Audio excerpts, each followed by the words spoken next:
नमस्कार दोस्तों, एक बार फिर से स्वागत है आपका गुरुकुल पर। एसएससी जीडी का एग्ज़ाम थोड़े समय में होने वाला है, तो उसी को टारगेट करते हुए कुछ प्रैक्टिस सेट मैं आपके लिए सॉल्व कर रहा हूं।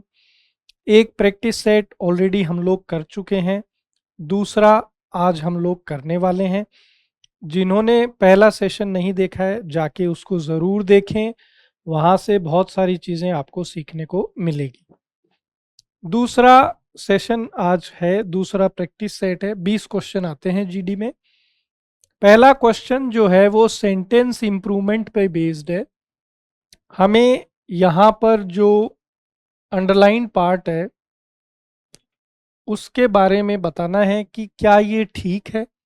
अगर ये ठीक है तो हमारा आंसर होगा नो सब्सटीट्यूशन रिक्वायर्ड। अदरवाइज 1, 3 और 4 में से हम लोग आंसर मार्क करेंगे। कह रहा है all criminal tendencies must be nipped on the bud during childhood.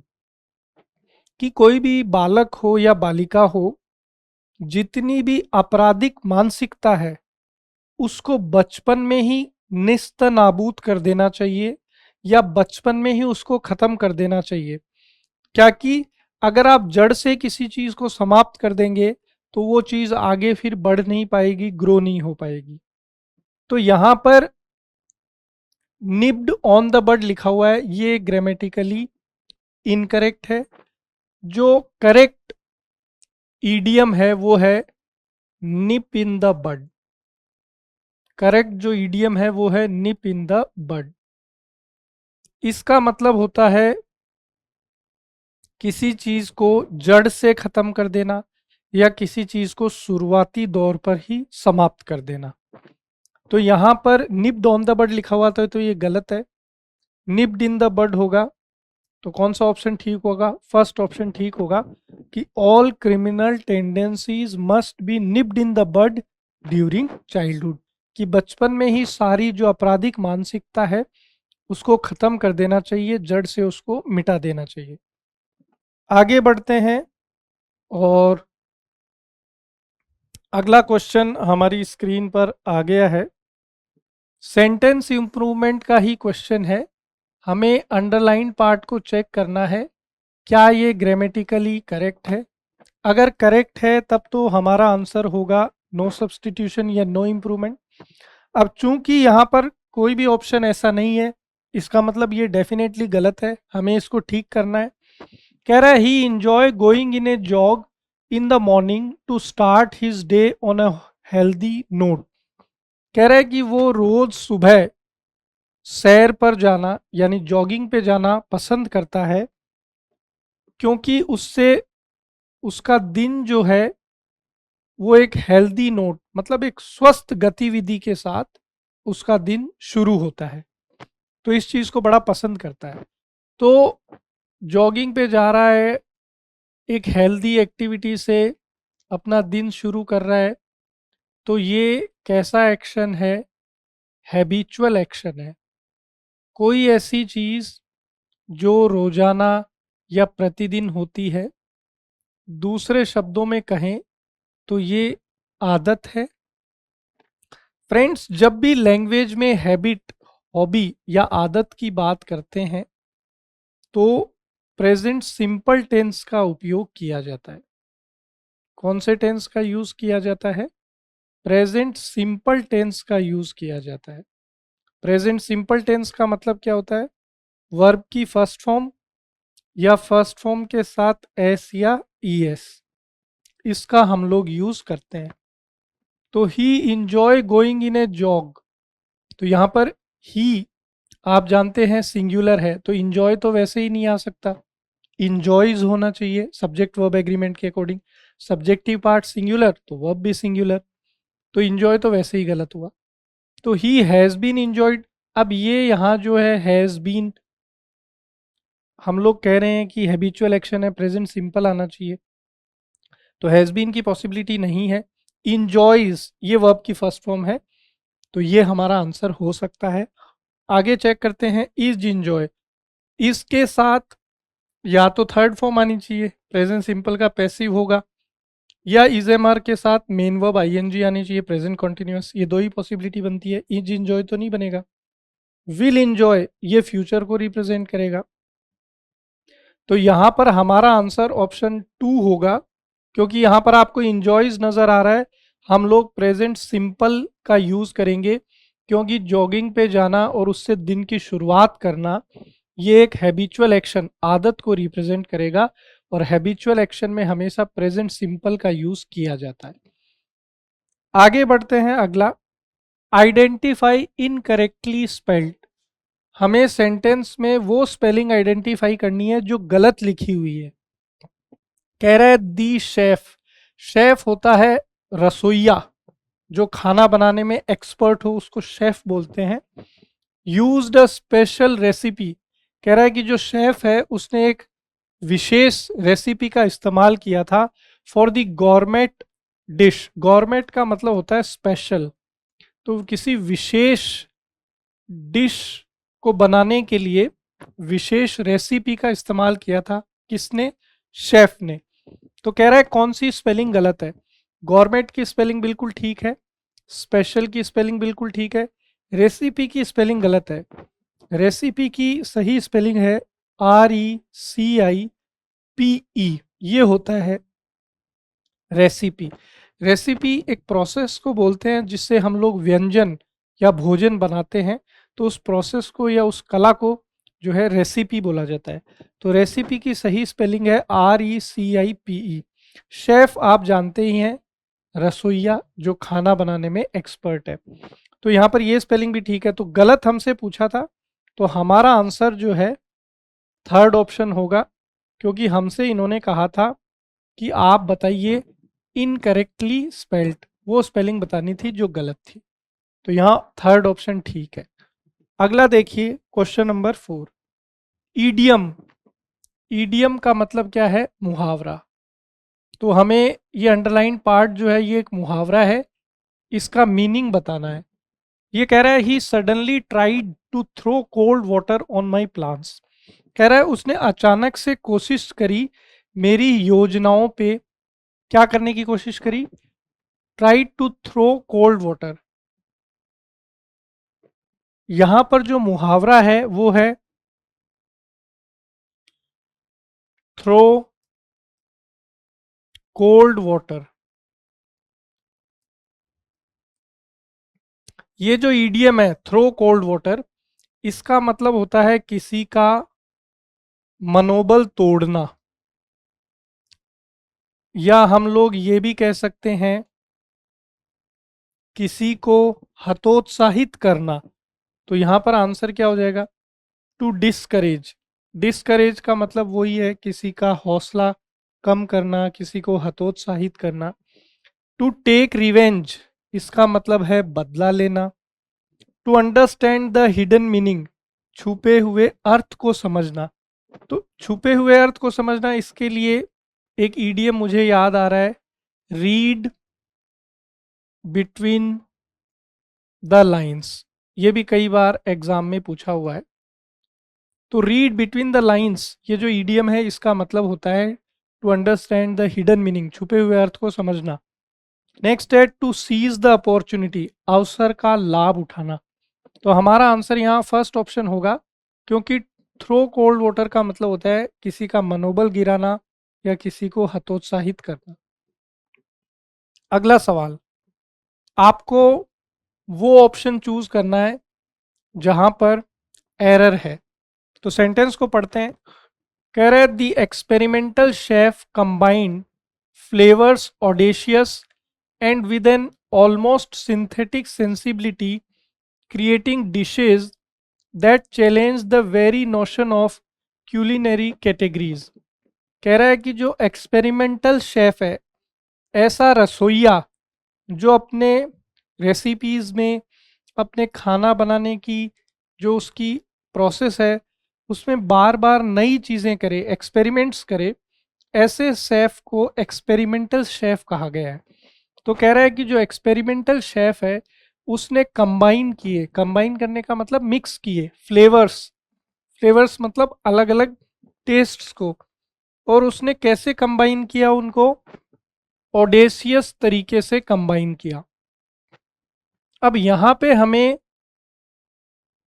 Verb की विशेषता बतानी है, कैसे कंबाइन किया फ्लेवर्स को, बहादुरी वाले तरीके से।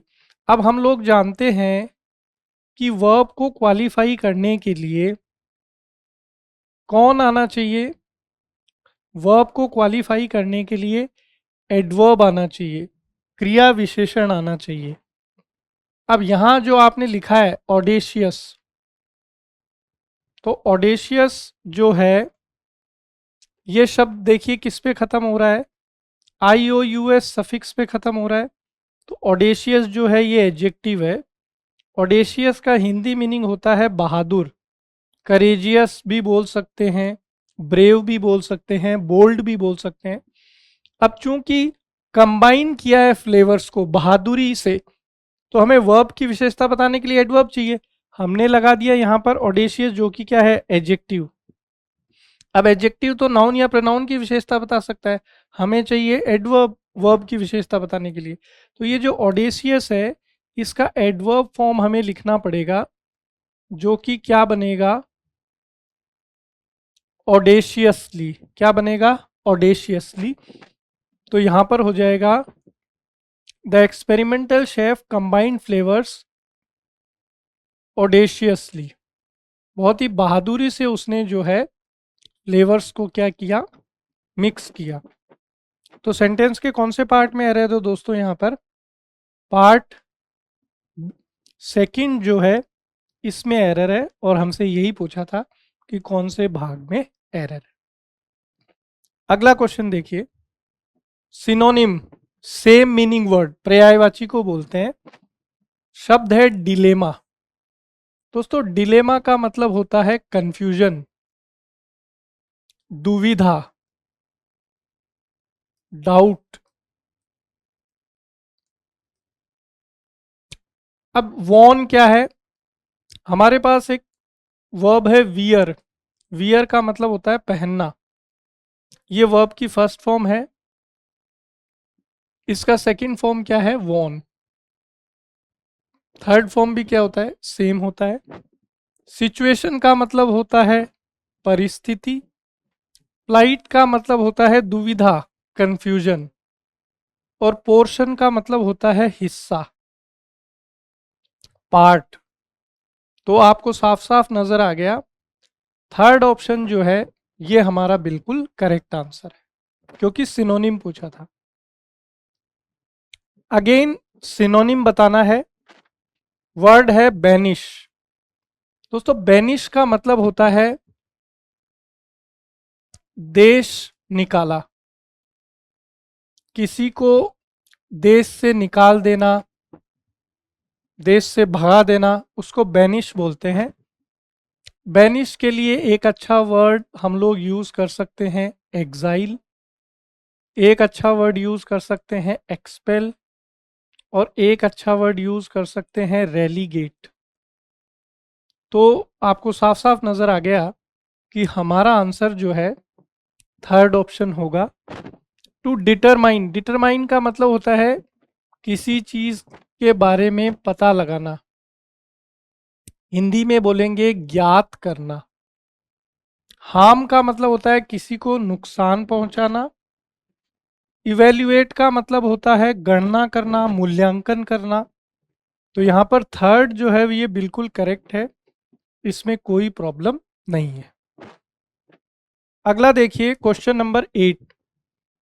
अगेन हमें एंटोनिम बताना है, विलोम शब्द बताना है।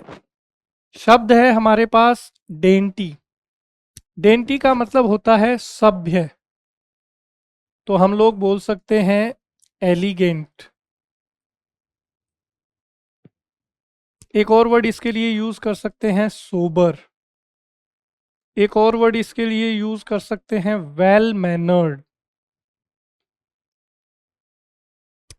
अब यहां पर एंटोनिम पूछा है विलोम शब्द, तो साफ साफ नजर आ रहा है इन एलिगेंट, असभ्य। तो ये हमारा आंसर हो जाएगा फोर्थ। क्रिटिकल का मतलब होता है सीरियस। क्या बोल सकते हैं हिंदी में, गंभीर बोल सकते हैं। Demanding something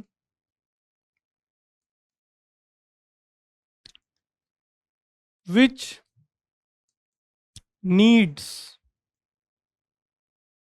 a lot of effort, कोई ऐसी चीज जिसमें बहुत ज्यादा मेहनत लगे, प्रयास लगे, उसको हम लोग डिमांडिंग बोल सकते हैं।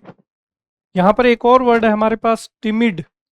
टिमिड का मतलब होता है कायर, कावर्ड हम लोग बोल सकते हैं। तो यहां पर हमारा आंसर जो है डेंटी का एंटोनिम क्या हो जाएगा, इनएलिगेंट हो जाएगा। Question number 9, error find out करना है। सेंटेंस है, Jackson told area generally I am grateful for your help. Jackson ने आर्या से कहा कि सामान्यतः मैं कृतज्ञ हूं तुम्हारा, थैंकफुल हूं कि तुमने मेरी मदद करी। अब यहां पर गलती क्या है दोस्तों, जनरली जो है ये है हमारा यहां पर एडवर्ब, और ये कौन से टाइप का एडवर्ब है, तो फ्रेंड्स ये है adverb of frequency. Adverb of frequency क्या होता है दोस्तों, वो एडवर्ब जो हमें ये बताता है कि कोई भी एक्शन कितनी बार हुआ है या नहीं हुआ है, उसको हम लोग एडवर्ब ऑफ फ्रीक्वेंसी बोलते हैं। इसका एक और पॉपुलर एग्जांपल है एडवर्ब ऑफ फ्रीक्वेंसी का, ऑलवेज। एक और पॉपुलर एग्जांपल है सेल्डम। एक और पॉपुलर एग्जांपल है ऑफन। एक और पॉपुलर एग्जांपल है नेवर। तो ये सारे एडवर्ब ऑफ फ्रीक्वेंसी की तरह काम करते हैं। तो यहाँ पर एडवर्ब ऑफ फ्रीक्वेंसी की पोजीशन को लेकर एक कॉन्सेप्ट है। क्या कॉन्सेप्ट है कि एडवर्ब ऑफ फ्रीक्वेंसी की पोजीशन जो है, अगर सेंटेंस में हेल्पिंग वर्ब और मेन वर्ब दोनों मौजूद हों तो दोनों के बीच में एडवर्ब ऑफ फ्रीक्वेंसी होता है। अगर केवल मेन वर्ब है तो मेन वर्ब के आगे एडवर्ब ऑफ फ्रीक्वेंसी का पोजीशन होता है। ठीक है, अब यहां पर ये जो एम है ये मेन वर्ब की तरह काम कर रहा है, तो एडवर्ब ऑफ फ्रीक्वेंसी जनरली की पोजीशन मेन वर्ब के आगे होगी। तो आपका करेक्ट सेंटेंस होगा आई एम जनरली, सेंटेंस इस तरीके से बनेगा, I am generally grateful for your help. तो यहां पर एरर कहां हो जाएगा, तो एरर हो जाएगा पार्ट 2 में। आपको यहां लिखना पड़ेगा Jackson told Arya I am generally grateful for your help. Second part जो है इसमें एरर है। अगला देखिए, सेंटेंस इंप्रूवमेंट का क्वेश्चन है। अब ये क्वेश्चन जितना बड़ा दिख रहा है उतना ही आसान है। कैसे, आपको इस पार्ट को चेक करना है, क्या ये ग्रामेटिकली ठीक है कि गलत है, और अगर ठीक होगा तो कैसे। लिखा है, did she gave her business card to the clients at the party last night.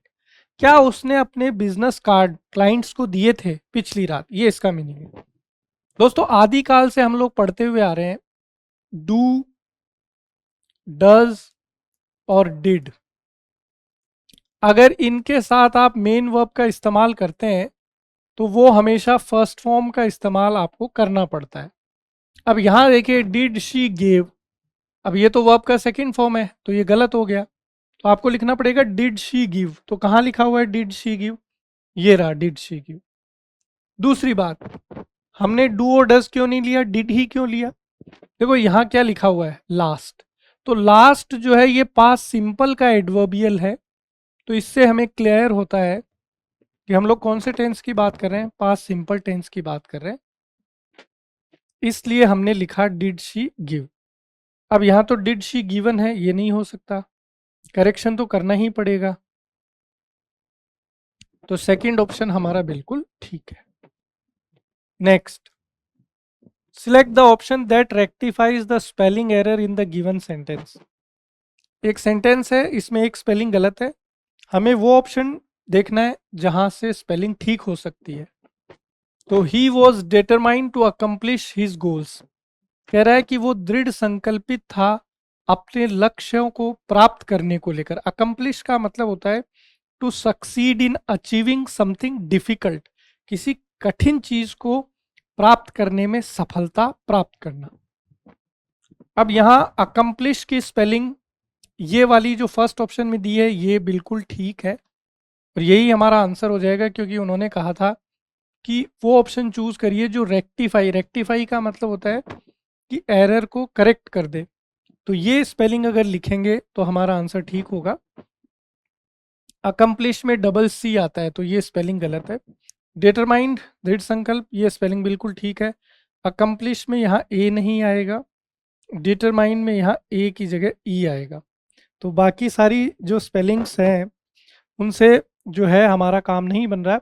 Determined यहाँ ऑलरेडी ठीक है तो इसको कोई मतलब नहीं है। रेक्टिफाई करना है एरर को, तो अकम्प्लिश की स्पेलिंग ये कर देंगे तो हमारा ठीक हो जाएगा सेंटेंस। तो ए ऑप्शन हमारा correct answer. Question number 12, synonym, पर्यायवाची बताना है। वर्ड है पिटाइट। दोस्तों पिटाइट का मतलब होता है छोटा। क्या मतलब होता है? छोटा। तो इसके लिए हम लोग क्या बोल सकते हैं? स्मॉल बोल सकते हैं, टाइनी बोल सकते हैं। फिट तंदुरुस्त, बेस्ट सर्वोत्तम, स्मॉल छोटा, फ्लेक्सिबल लचीला। तो साफ साफ नजर आ रहा है थर्ड ऑप्शन बिल्कुल करेक्ट है। अगला देखिए, filler, fill in the blanks का क्वेश्चन है, कौन सा आना चाहिए? कह रहा है Ram dropped the glass and it shattered on the floor. Ram ने क्या किया? ग्लास छोड़ दिया, गिरा दिया, और वो जो है फ्लोर पर गिरकर शैटर्ड मतलब चारों तरफ बिखर गया, टुकड़े टुकड़े हो गया। कह रहा है ड्रॉप का यहां पर मतलब क्या है? तो ड्रॉप का मतलब यहां पर होता है गिरना,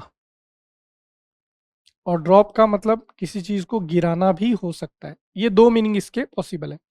अब स्टॉप्ड का तो मतलब किसी चीज को रोका था। पे ए कैजुअल विजिट, किसी से अनौपचारिक मुलाकात, तो ये भी नहीं हो सकता। एन एसेंट, एसेंट का मतलब होता है कि भी चढ़ाई। फॉल और लेट फॉल, किसी चीज को गिरने देना या गिराना। तो यही सबसे ठीक है ड्रॉप के लिए इस सेंटेंस के कॉन्टेक्स्ट में। तो हमारा फोर्थ ऑप्शन जो है बिल्कुल ठीक हो जाएगा। अगला देखिए, फिल इन द ब्लैंक्स का क्वेश्चन है। कह रहा है Marge would describe it in dash detail. Marge जो है वो इस चीज की व्याख्या करेगा डैश डिटेल में। तो डिटेल कैसी होगी? अब ये कोलोकेशन का क्वेश्चन है। ये इस तरीके के क्वेश्चन आजकल काफ़ी आपके एग्जाम में देखे जा रहे हैं। कोलोकेशन मतलब लैंग्वेज के अंदर कुछ शब्दों के कॉम्बिनेशंस होते हैं, वो हमें ध्यान रखने पड़ते हैं, वो इसी प्रकार से इस्तेमाल किए जाते हैं। जैसे हम लोग हमेशा फास्ट फूड बोलते हैं, कभी भी हम लोग क्या नहीं बोलते?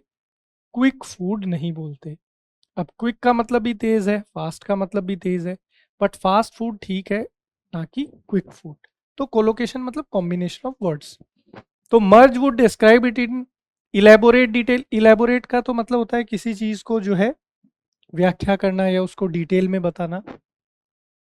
बिग डिटेल होता है क्या? नहीं, ग्रेट डिटेल होता है। तो हमारा जो करेक्ट सेंटेंस बनेगा वो बनेगा Marge would describe it in great detail, कि काफी जो है डिटेल में उसकी व्याख्या करेगा। नेक्स्ट, सेंटेंस इंप्रूवमेंट का क्वेश्चन आ गया, देखते हैं अंडरलाइन पार्ट को। कह रहा है the article that you have submitted. कह रहा है कि जो आर्टिकल तुमने सबमिट किया है या जो आर्टिकल तुम सबमिट कर चुके हो, isn't make sense to me. मुझे जो है वो ठीक नहीं लग रहा और मेरे अकॉर्डिंग ठीक नहीं है।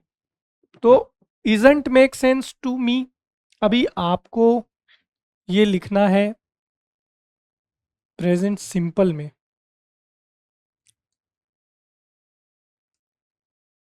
और एक्शन को रिप्रेजेंट करना है। अगर अपन केवल टाइम का एलिमेंट इन्वॉल्व करते तो आप इसके साथ जा सकते थे प्रेजेंट सिंपल में, लेकिन एक्शन को अगर रिप्रेजेंट करना है तो मेन वर्ब का इस्तेमाल करना पड़ता है। अब यहाँ पर मेन वर्ब कहीं नहीं है, तो नेगेटिव सेंटेंस बना रहे हैं तो उसके साथ हेल्पिंग वर्ब को एसोसिएट करके बना सकते हैं नेगेटिव।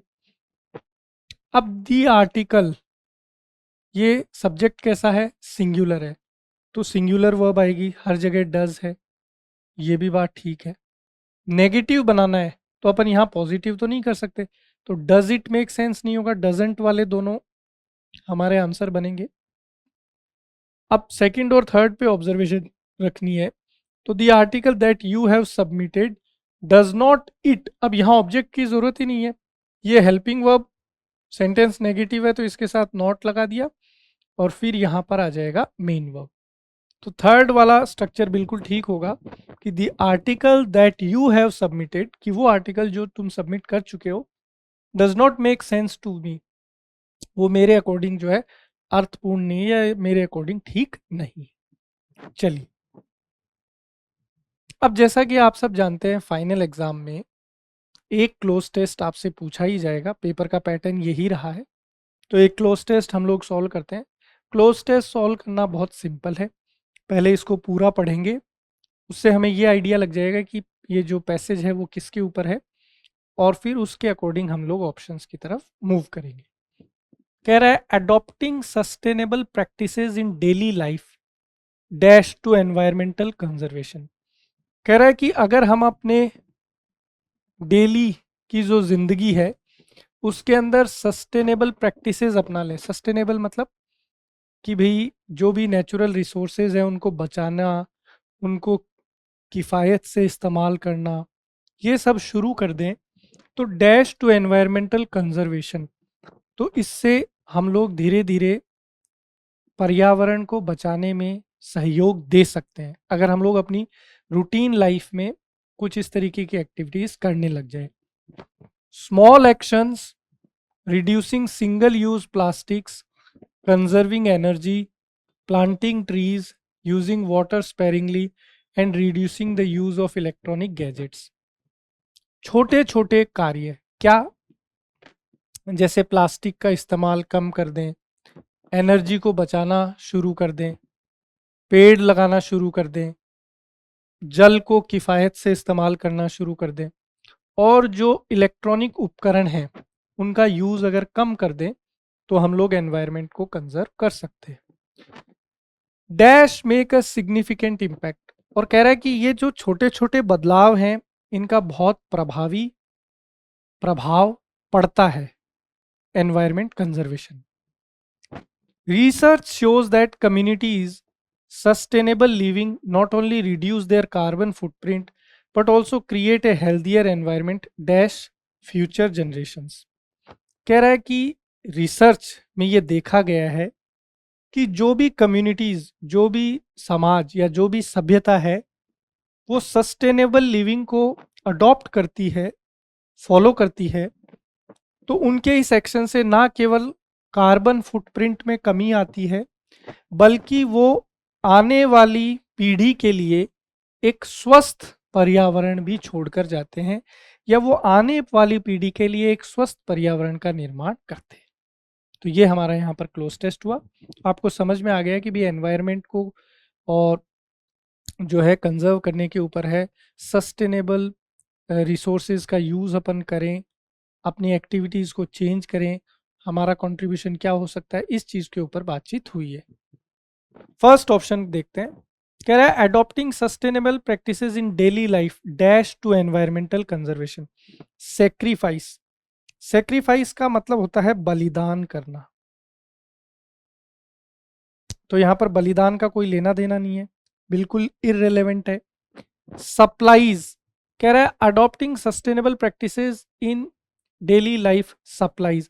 अब यहाँ देखिए अडॉप्टिंग सस्टेनेबल प्रैक्टिसेस दिया हुआ है, तो हमारा जो सब्जेक्टिव पार्ट है वो कैसा है, प्लूरल है। तो अगर सब्जेक्टिव पार्ट प्लूरल है तो सब्जेक्ट वर्ब एग्रीमेंट के अकॉर्डिंग वर्ब भी प्लूरल होना चाहिए।